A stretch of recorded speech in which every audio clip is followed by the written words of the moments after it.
பெரலாறு கிராமத்திலே வசிக்கும் மக்கள், எங்களுடைய வெற்றியிலே பெரும் பங்கை வகித்த மக்கள். அந்த வகையிலே உங்கள் அனைவருக்கும் நன்றி சொல்வதற்காகத்தான் இன்று நான் வருகை தந்திருக்கேன். அந்த வகையிலே அதிகூடிய விருப்பு வாக்குகளால மட்டக்களப்பு மாவட்டத்திலே பாராளுமன்ற உறுப்பினராக என்னை தெரிவு செய்து உங்கள் அனைவருக்கும் முதலாவது என்னுடைய நன்றிகளை தெரிவித்துக் கொள்கிறேன். 2024 ஆண்டு பாராளுமன்ற தேர்தலானது மிகவும் ஒரு சவால் மிக்க ஒரு பாராளுமன்ற தேர்தலாக அமையும் என்று பலரால் எதிர்பார்க்கப்பட்டது. அதிலேயும் குறிப்பாக வடக்கு கிழக்கிலே மட்டக்களப்பிலே பெரும் சவாலாக வரும் என்று எதிர்பார்க்கப்பட்டது. மட்டக்களப்பிலே இந்த முறை தேர்தலிலே இலங்கை தமிழரசு கட்சிக்கு வீட்டு சின்னத்துக்கு ஒரே ஒரு ஆசனம் தான் கிடைக்கும் என்று பலரால் பேசப்பட்டது.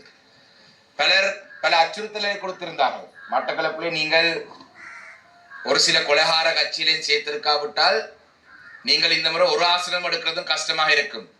இஸ்லாமிய சகோதரர்கள் 3 ஆசனங்களை தட்டிட்டு போவார்கள். தமிழ் பாராளுமன்ற பிரதித்துவம் இல்லாமல் போகுது என்றெல்லாம் சொன்னார்கள்.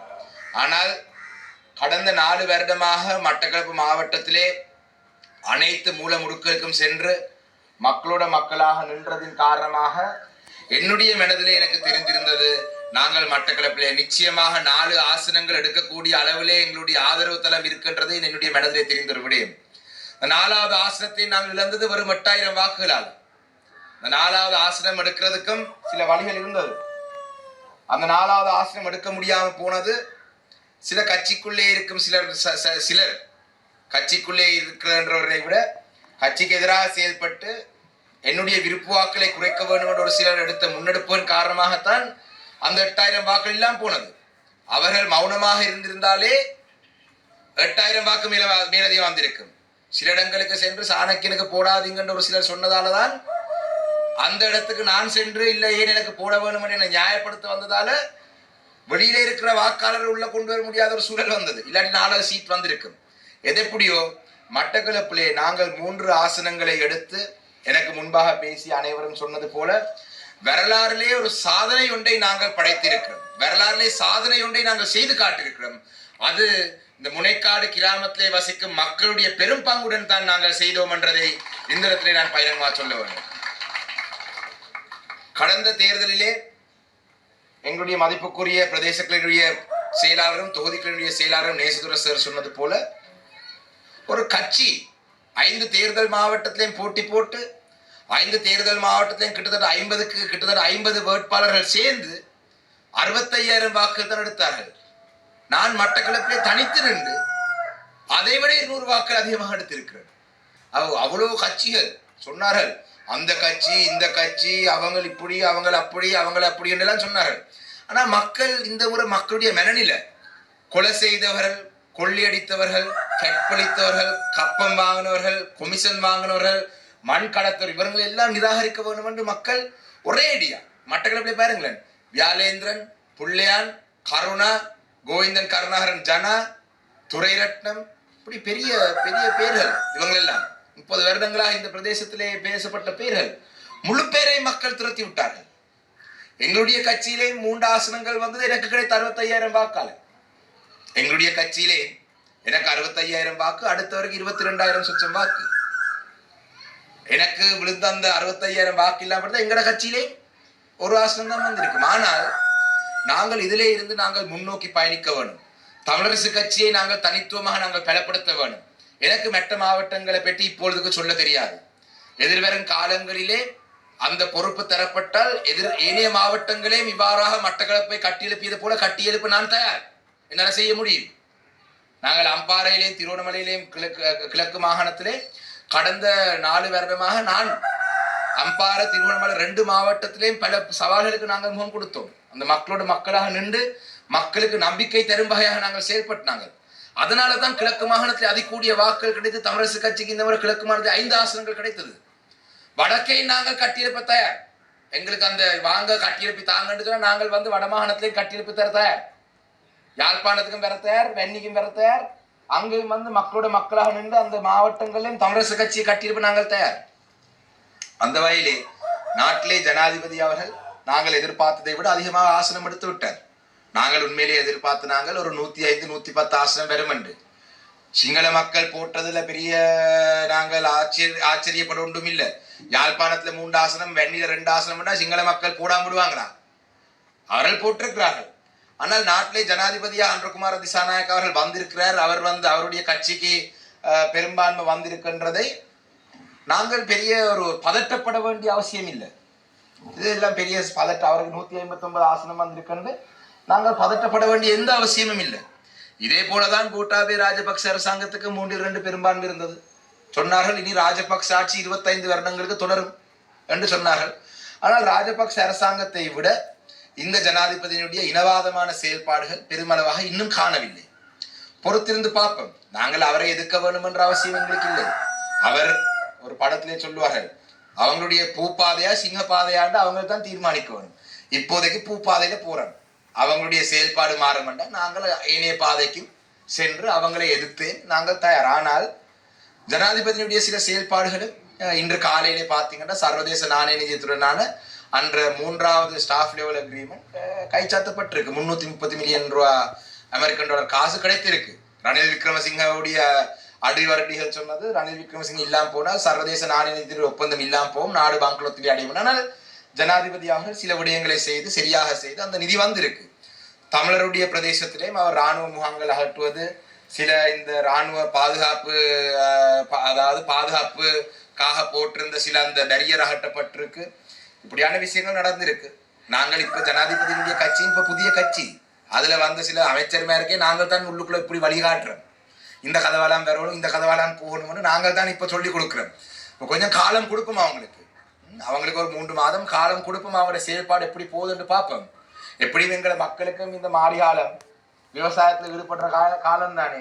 விவசாயம் அறுவடை செய்து முடிஞ்சா பிறகுதான் நமக்கும் கொஞ்சம் 1 மாதம் 2 மாதம் ஓய்வா இருப்போம். என்ன அந்த நேரத்துல பார்ப்போம். அந்த நேரம் வரைக்குள்ள அரசாங்கம் ஓரளவு பழக வேணும்.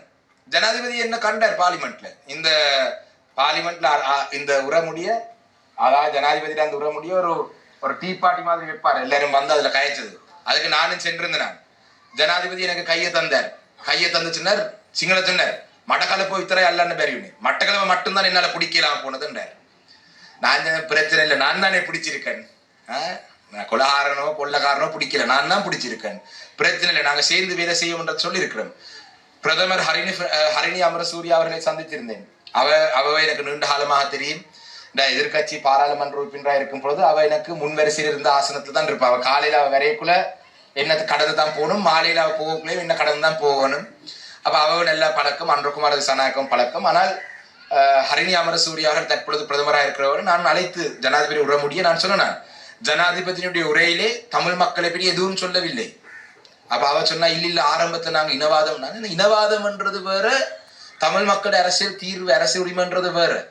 அரசியல் உரிமை கோருவது இனவாதமாக கூடிய ஜனாதிபதி கருதுவார்களா இருந்தால் கஷ்டம். இல்ல அப்படி இல்லை, நாங்கள் வேலைகள் செய்வோம், நாங்கள் சேர்ந்து வேலை செய்வோம் என்று சொல்லப்பட்டிருக்கு. அதே போலதான் விஜித ஹேரத் அமைச்சர், அவங்க 3 பேரும் தான் முக்கியமா இருந்தார். அவரை சந்தித்து சொன்னாங்க, மட்டக்களப்பு மாவட்டத்திலே நடந்த அராஜகம், ஊழல், மோசடி, களவு, காணி களவு, இப்படி 34 குற்றச்சாட்டுகள் புள்ளையானுக்கும் வியாழேந்திரனுக்கும் எதிராக நாட்டுடைய பிரதமருக்கும் நாட்டுடைய ஜனாதிபதி முன்னால் இருந்த தினேஷ் குணவர்தன, ரணில் விக்ரமசிங்க இருவரிடமும் கையளித்தனர். 34 ஊழல் மட்டக்களப்பில மட்டும். எத்தனையோ கோடிக்கணக்கான பெறுமதியான காசு, மக்களுடைய காசு களவெடுக்கப்பட்ட சம்பந்தமான ஆவணங்களுடன் கொடுத்தனான். நான் ஊடக நண்பர்களுக்கு ஞாபகமா இருக்கும், பிரதமர் மட்டக்களப்புக்கு வந்த நேரத்துல தினேஷ் குணவர்தன அவருக்கு பக்கத்து கதிர இருக்கிறதுல நான் சொன்ன ஊழல்வாதிக்கு பக்கத்துல நான் இருக்க மாட்டேன்னு நான் எதிர்பக்கம் இருந்தேன். ஏன்னா அவருக்கு அடுத்த கதிரில புள்ளியாடு இருந்தவர். நான் ஊழல்வாதியோட ஒரே வரிசை இருக்கேன், நான் எதிர்பக்கத்தில் இருக்கிறேன்னு சொல்லி ஊடக நண்பர்களுக்கு ஞாபகம் இருக்கும். ஒரு ஆவணம் ஒன்று கையளித்தேன் நான், இதுல உங்களை இந்த மாவட்ட அபிவிருத்தி தலைவர் செய்த 34 ஊழல் இருக்குண்டு. அப்ப அந்த நேரத்திலே சொன்ன அந்த விடயத்தை நான் நேற்று முன்தினம் நாட்டினுடைய புதிய அமைச்சராக தெரிவாகவே விஜித ஹேரத்னு சொன்ன நான் இப்படி ஒரு ஆவணம் தயாரித்து கொடுத்த நான் எந்த ஒரு நடவடிக்கையும் அந்த அரசாங்கம் எடுக்கவில்லை என்று அவர் அந்த நேரத்தை சொன்னார். புள்ளையான் மட்டும் இல்ல, வியாழேந்திரன் வாசல்லே முறால சுட்டவங்க தானே, அந்த ஃபைலும் வந்திருக்கு, அதையும் விசாரிக்க போறோம்னு சொன்னார். அப்ப நல்ல மோசமான சமூக விரோதமான செயல்பாடுல ஈடுபட்ட ஆக்களை அவங்க சொன்ன வாக்குறுதிக்கு அமைவாக அவங்க செய்வார்கள். நல்ல இந்த பார் பெர்மிட் எடுத்தாக்கிட்ட பட்டியலை மிக விரைவாக வெளியிட வேண்டும் என்று நான் கோரிக்கை முன்வைத்திருக்கிறேன். அந்த வகையிலே பொறுத்திருந்து பார்ப்போம். நாங்கள் கடந்த காலத்துல நாங்கள் இந்த பிரதேசத்துல எங்களுடைய எதிர்கட்சியிலிருந்தும் அபிவிருத்தி செய்திருக்கோம். இந்த எனக்கு கண்ணுக்கு முன்னுக்கு இருக்கிற மதிலும் கூட நான் நினைக்கிறேன் என்னுடைய பன்முகப்படுத்தப்பட்ட நிதியில தான் இந்த மதில் கூட கட்டப்பட்டது. அப்ப நாங்கள் அபிவிருத்தியும் செய்திருக்கிறோம், எதிர்வரும் காலத்திலையும் செய்வோம். நாங்கள் மக்களோட மக்களாக நிற்போம். அடுத்த வரப்போற உள்ளூராட்சி மன்ற தேர்தலிலே எங்களுடைய வட்டாரத்திலே முனைக்காட்டில் இருக்கிற இரு வட்டாரமும் அதிகூடிய அளவில் இலங்கை தமிழரசு கட்சி வென்றால்தான் இந்த பிரதேச சபையின் ஊடாக கூட நாங்கள் பல வேலை திட்டங்களை எதிர்வரும் காலங்களில் செய்யலாம். இதோட முடிகிறது இல்லை. இனி எங்களுக்கு எதிராக இந்த என்ன தெரியும், என்னுடைய இறுதி பரப்புற கூட்டம் நடந்தது நவம்பர் மாதம் 11ஆம் தேதி திங்கட்கிழமை மாலை 5 மணிக்கு. அந்த நேரத்தில் எங்களுடைய கட்சியினுடைய உறுப்பினர்கள் சிலர் கிராமத்திலே இருந்து சில பரப்புரையை மேற்கொண்ட பொழுது வயதுக்கு கூட மதிப்பளிக்காமல், மணியண்ணன் எல்லாம் பார்த்தால், மணியண்ணன் பரமேஸ்வரன் இந்த எங்களோட ஐயாவெல்லாம் பார்த்தால் அவங்களோட சண்டை பிடிக்கக்கூடிய மேடம் வரும். அவங்களோட வயது என்ன, நாங்க ஒரு எங்களுடைய ஒரு தந்தையுடைய வயதிலே இருக்கிறவர்கள் சிலர் என்ன பிரச்சனை, ஒரு கட்சிக்கு ஆதரவா அவங்க செயல்பட்டால், இல்ல இன்னொரு கட்சிக்கு ஆதரவா இன்னொரு செயல்பட்டால் அதானே ஜனநாயகம். அவங்கள வயசுக்கு அவங்க தாராருக்கு போற வயசுல இருக்கிறாங்க, செய்யக்கூடிய ஆக்கள் தேவைப்பட்டாதையும் செய்வாங்க, செய்ய மாட்டாங்கன்னா அவங்களோட பண்பு, எங்களோட கட்சியுடைய பண்பு அப்படியான விடயங்களுக்குள்ள போறது இல்லை. நான் அப்படி அந்த அளவுக்கு போனது. ஆனா இனி வருங்காலங்கள் நாங்கள் அதுக்கு இடமளிக்க கூடாது. எங்களுடைய மக்களுக்குன்னு சொல்லியிருக்கோம், இனி எதிர்கட்சி என்று ஒன்று இல்லை, ஆளுங்கட்சின்னு நாங்கள் தான், எதிர்கட்சின்னு தாங்கள் தான். இந்த மாவட்டத்துல வேற ஆக்களுக்கு இங்க நாங்கள் இடமளிக்க போறது இல்லை. மக்களுடைய குறைபாடுகளை நாங்கள் தான் கண்டறிந்து அதை பாராளுமன்றம் வரைக்கும் கொண்டு செல்வோம். பாராளுமன்றத்துக்குள்ளே தீர்வு காண முடியாவிட்டால் ஜனாதிபதி வரைக்கும் கொண்டு போவோம். ஜனாதிபதிக்குள்ளேயும் தீர்வு காண முடியாது, சர்வதேச சமூகம் வரைக்கும் கொண்டு போவோம். அதே நேரத்தில் எங்களுடைய அபிவிருத்தி சார்ந்த விடயங்களை நாங்கள் முன்னெடுப்போம். எங்களுடைய வரி காசு நடக்கிற அபிவிருத்தி எங்களுடைய மக்களுக்கு கிடைக்க வேணும், அதையும் நாங்கள் செய்வோம். ஆனால் எங்களுடைய மக்கள், நான் எப்படி சொல்றோம், ஜனாதிபதியுடைய கட்சியோ அமைச்சரோ இப்ப பழகுறாங்க வேலை. ஒரு 3 மாதமாவது அவங்களுக்கு காலவாசம் கொடுக்க வேணும். நாட்டுடைய புதிய வரைவு செலவு திட்டம் எதிர்வரும் மார்ச் மாதம் தான் வரும். இப்போதைக்கு இடைக்கால ஒரு வரவு செலவு திட்டத்தை முன்வைக்க போறாங்க அடுத்த மாதம். அது 4ஆம் மாதத்திலே இருந்து தான் புதிய வரவு செலவு திட்டத்தினூடாக வேலை திட்டங்கள் நடக்கும்.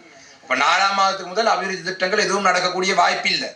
அதுக்கு பிறகு நாங்கள் பார்ப்போம். ஆனால் இந்த இடத்திலே இருந்து நாங்கள் சொல்றது ஜனாதிபதிக்கும் ஒரு எச்சரிக்கையாகவோ இல்லாட்டி ஒரு கருத்தாகவே சொல்லலாம். ஜனாதிபதி சரியாக செயல்படுவாரா இருந்தால் அவர் செய்யற எல்லா விடயங்களையும் நாங்கள் எதிர்க்க வேண்டும் என்ற அவசியம் இல்லை. நல்ல விடயங்களை நாங்கள் ஆதரிக்கலாம். ஆனால் தமிழின விரோத செயல், தமிழ் மக்கள் இந்த நாட்டிலே ஒரு சம அந்தஸ்துள்ள ஒரு மக்கள், தமிழ் மக்களுக்கு இந்த நாட்டிலே அரசியல் உரிமை உண்டு.